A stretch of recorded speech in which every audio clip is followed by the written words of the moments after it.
everyone, आज चाहिँ हामी पाइथन कोर्स अन्तर्गत नै भेरिएबल र डेटा टाइप भनेको के हो भन्ने विषयमा हामी गइरहेका छौँ। यसमा हामीले फर्स्टमा हेर्नुपर्छ भेरिएबल भनेको के हो भनेर है। यसमा चाहिँ भेरिएबल भनेको चाहिँ एउटा मेमोरी लोकेसन हो जहाँ चाहिँ भ्यालुहरू स्टोर हुन्छन् अथवा डेटाहरू चाहिँ स्टोर भएको हुन्छ। जस्तै नम्बर भेरिएबल हुन सक्छ, स्ट्रिङ भेरिएबल हुन सक्छ। Data type in Python define the kind of value a variable can hold and what operations can be performed on that value. अब डेटा टाइप भन्ने बित्तिकै कस्तो खालको भ्यालु स्टोर गर्ने भन्ने कुरा चाहिँ आउँछ है। त्यसैको आधारमा चाहिँ क्याल्कुलेसन हुन्छ अथवा अपरेसनहरू पर्फर्म गर्ने काम हुन्छ। अनि यहाँनिर दिएको छ भेरिएबलहरूलाई क्रिएट गर्ने तरिकाहरू दिएको छ। जस्तै starts with letter and underscore. हामीले कि त यहाँनिर लेटरहरू स्मल ए टु जेड अथवा क्यापिटल ए टु जेड अथवा अन्डरस्कोर सुरुमा राख्न सक्ने भयौँ। यसै गरी है जस्तै यहाँनिर भेरिएबलको नेमको लागि यहाँनिर दिएको छ माई नेम भनेको छ अनि सुरुमा माई भनेको छ अनि अन्डरस्कोर पनि गर्न सक्ने भयो अथवा सुरुमा हामीले यसरी अन्डरस्कोरद्वारा पनि स्टार्ट गर्न सक्ने भयो अथवा क्यापिटल लेटरद्वारा पनि सुरु गर्न सक्ने भयो। त्यसै गरी फलो विथ लेटर्स डिजिट अन्डरस्कोर्स भनेको छ यहाँनिर दिएको छ। नम्बर पनि यहाँनिर अक्षरबाट सुरु भएको छ क्यापिटल लेटरबाट, त्यसपछि यहाँनिर नम्बर पनि युज भएको छ। अनि अर्को डिजिट भनेको छ डिजिट ह्यान्ड नम्बर पनि युज गरिएको छ। त्यसै गरी यहाँनिर अर्को दिएको छ अन्डरस्कोर पनि दिएको छ है। अन्डरस्कोर पनि यहाँनिर फर्स्टमा पनि राख्न सक्ने भयो, पछाडि पनि राख्न सक्ने भयो। त्यसै गरी कुनै पनि सिम्बल्सहरू चाहिँ यु क्यान नट युज, जस्तै ह्यास, एक्सक्लामेसन यस्ताहरू चाहिँ प्रयोग गर्न सकिँदैन। अनेको छ केस सेन्सिटिभ भन्नाले यहाँनिर हामीले केस सेन्सिटिभ भन्ने बित्तिकै यो एनएएमई नेम स्मलमा र क्यापिटल एन मात्रै अनि अरू स्मलमा भएको कुरा फरक कुराहरू हुन्। अनि अबाउट किवर्ड्स भन्नाले पाइथनमा युज गरिने जस्तोसुकै किवर्डहरू अथवा रिजर्भ वर्डहरू चाहिँ हामी प्रयोग गर्न हुँदैन भेरिएबलको रूपमा। अनि अर्को चाहिँ डिस्क्रिप्टिभ नेम हुनुपर्छ। कुनै पनि भेरिएबलको नेम जहिले पनि त्यसलाई डिफाइन गर्न सक्ने खालको हुनुपर्छ। जस्तै हामीले फर्स्ट नेमको लागि एफ नेम लेख्छौँ यति नै। अब हामी इक्जाम्पलद्वारा पनि हेरौँ कसरी चाहिँ भ्यालु र भेरिएबलमा कसरी स्टोर गरिएको हुन्छ, कस्तो किसिमको भ्यालु अथवा डेटा टाइप चाहिँ स्टोर गर्ने भन्ने कुरा चाहिँ हामी योभित्र हेर्छौँ। मैले यहाँनिर यो क्रिएट गरिसकेको छु।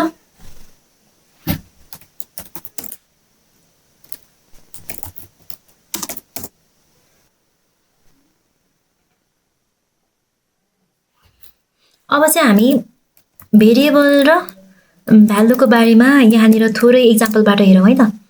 जस्तै मैले यहाँनिर भनिसकेको छु अघि नै भेरिएबल नेमहरू कस्तो हुनुपर्छ र किन क्रिएट गर्ने र कसाको डेटा टाइप चाहिँ भेरिएबलमा स्टोर गर्ने भन्ने कुरा हामी हेर्छौँ। यहाँनिर जस्तै मैले चाहिँ कुनै पनि भेरिएबलको नेम चाहिँ जस्तै मैले एज राख्नु पर्यो। जस्तै ल नेमबाट सुरु गरौँ।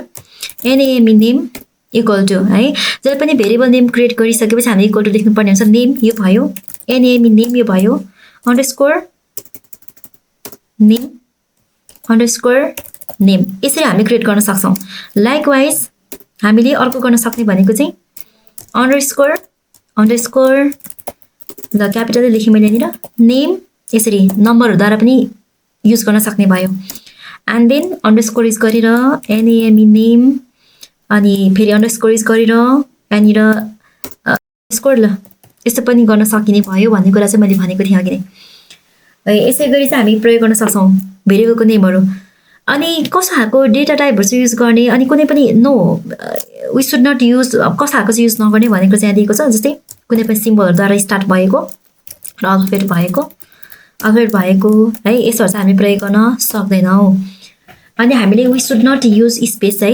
स्पेस जस्तै मैले यहाँनिर ल फर्स्ट नेम फर्स्ट स्पेस यसरी नेम यो चाहिँ गर्न पाइएन। स्पेसको ठाउँमा चाहिँ मैले बरु अन्डरस्कोर युज गर्न सक्छु। अन्डरस्कोर युज गर्ने अथवा नो स्पेस लेख्ने। त्यसपछि चाहिँ हाम्रो भ्यालिड भेरिएबल नेम हुन्छ। अब यसैको आधारमा हेरौँ हामी यहाँनिर एउटा इक्जाम्पलद्वारा। जस्तै मलाई नेम इक्वल टु ल मलाई चाहिँ अब मैले नेम भनेको मेरो अक्षरमा आउँछ है, त्यो भनेको अल्फाबेटमा आउँछ, स्ट्रिङमा आउँछ भन्दा मैले कसरी स्टोर गर्ने भन्दाखेरि हामी चाहिँ पनि डबल कोटेसन, सिङ्गल कोटेसन अथवा ट्रिपल कोटेसन युज गर्नुपर्ने हुन्छ। ल सिङ्गल कोटेसनद्वारा मैले यहाँनिर लेखेँ म्याक्स ल म्याक्स भन्ने लेखेँ है। यो चाहिँ सिङ्गल कोटेसनमा भयो है। त्यसै गरी ल डबल कोटेसनमा मैले अर्को भेरिएबल नाम राखेँ इक्वल टु डबल कोटेसन एमएएक्स। अब यहाँनिर हामीले बुझ्नुपर्छ यहाँनिर हामीले के बुझ्नुपर्छ भन्दाखेरि यहाँनिर दिएको एनएएमई नेम स्मलमा दिएको र क्यापिटलमा दिएको एनएएमई यो फरक भेरिएबल हुन्।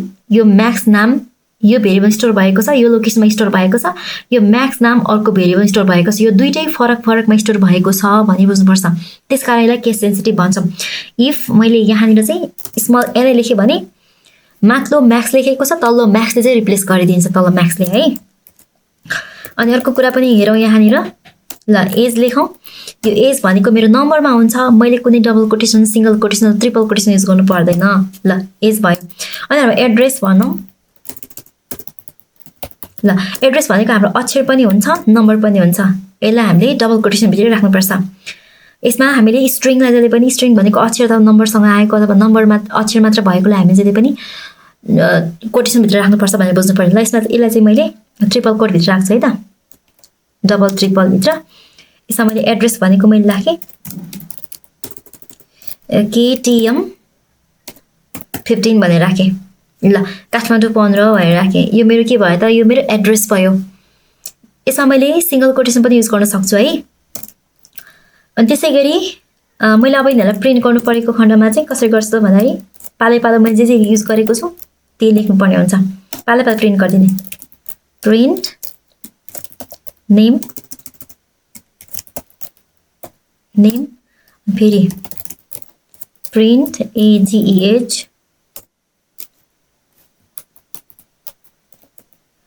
अब मैले प्रिन्ट ADDRESS एड्रेस यसरी लेख्न सक्छु। त्यसपछि म प्रिन्ट गर्छु।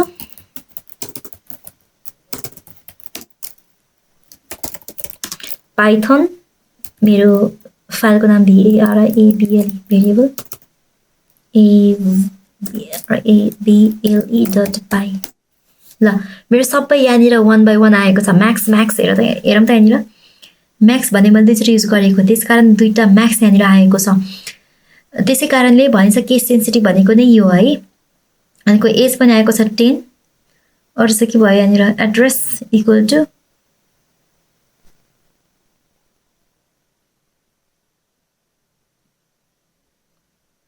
ADD। ओ माई गड मेरो यस्तो भएछ त्यही भएर आएन रहेछ, किन भएन भन्छु। PYTHON Python VARABL variable dot py।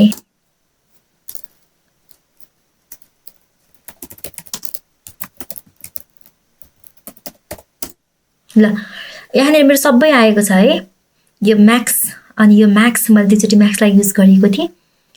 फरक भेरिएबल, एउटै नामको भेरिएबल छ तर मैले फरक किसिमको केसहरू युज गरेको छु। यहाँको 10 पनि आएको छ, काठमाडौँ पनि आएको छ।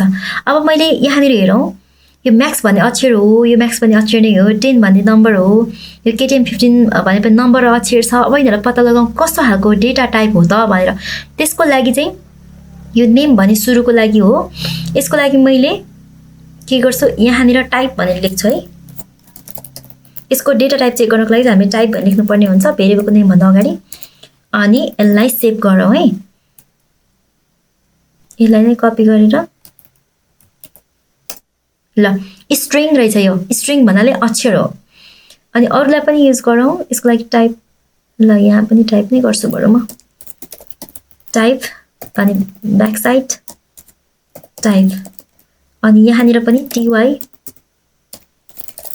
टाइप ब्याक साइड टाइप अनि यहाँ पछाडि पनि TYP टाइप। ल यिनीहरू सबैको अब चाहिँ हामीले डेटा टाइप युज गर्न सक्ने भयो है।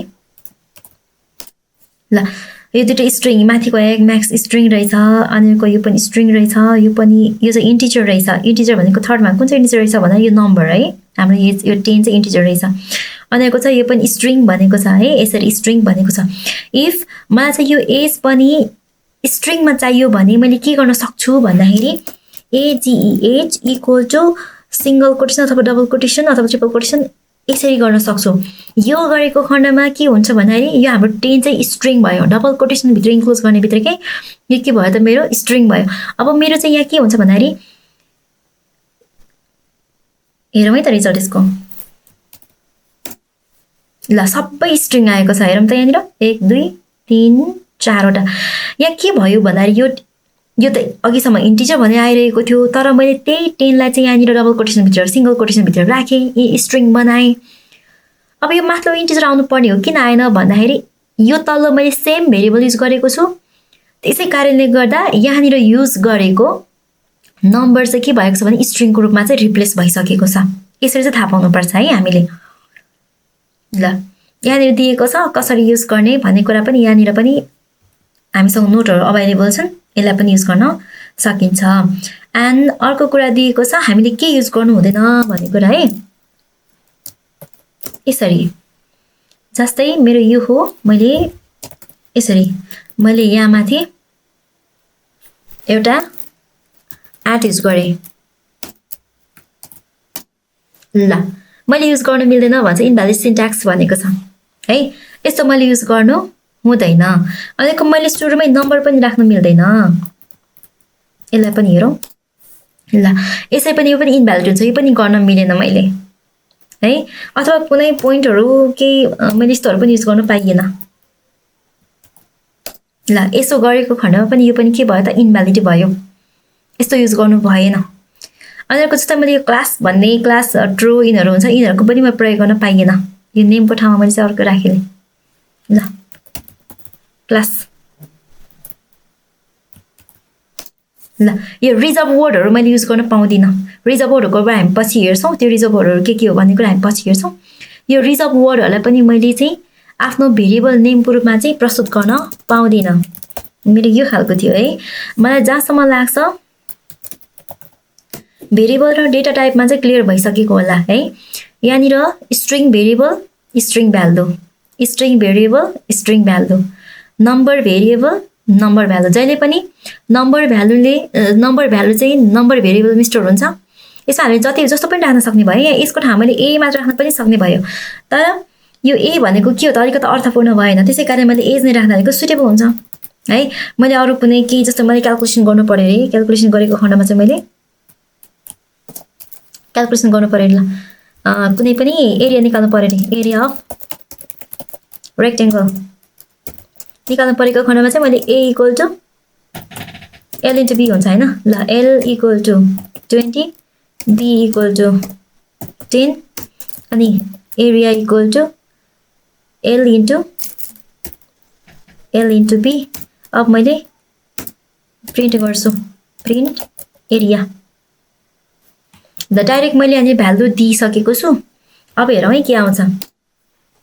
ल 200 आइसकेको छ। यो मेरो माथिको पनि आएको है, मैले कमेन्ट आउट गरेको छुइनँ।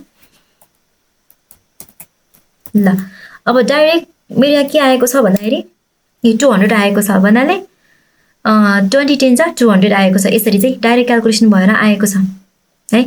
हामीले इनपुट पनि माग्न सक्छौँ, यसको बारेमा हामी पछि हेर्छौँ है। आई होप यहाँनिर बुझिसक्नु भएको होला। अब यहाँनिर मैले यो एल भनेको चाहिँ के हो भन्ने कुरा चाहिँ मैले यसरी कमेन्टमा पनि लेख्न सक्छु है।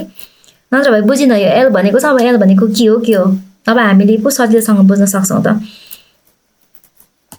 ल यसको लागि चाहिँ लेन्थ अनि यसको लागि चाहिँ ब्रेथ। ल यसरी चाहिँ हामी लेख्न सक्छौँ। त्यसपछि यसलाई हामी क्यालकुलेसन लेख्न सक्छौँ।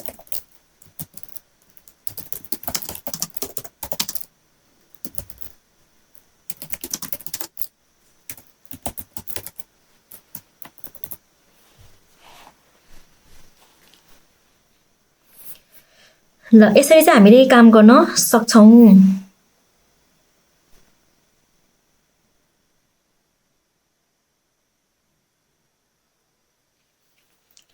ल मलाई जहाँसम्म लाग्छ यो भेरिएबलको नेम कसरी क्रिएट गर्ने र के युज गर्नुहुन्छ, के युज गर्नु हुँदैन र कसरी क्रिएट गर्ने, के हो डेटा टाइप र भेरिएबल भने के हो भन्ने कुरा बुझिसकेका छौँ।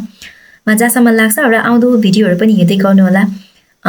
मलाई सब्सक्राइब पनि गर्न नबिर्सनु होला, जहाँबाट तपाईँहरूले चाहिँ आफूलाई युजफुल हुने कुराहरू चाहिँ तुरुन्तै पाउन सक्नुहुनेछ। Thank you so much.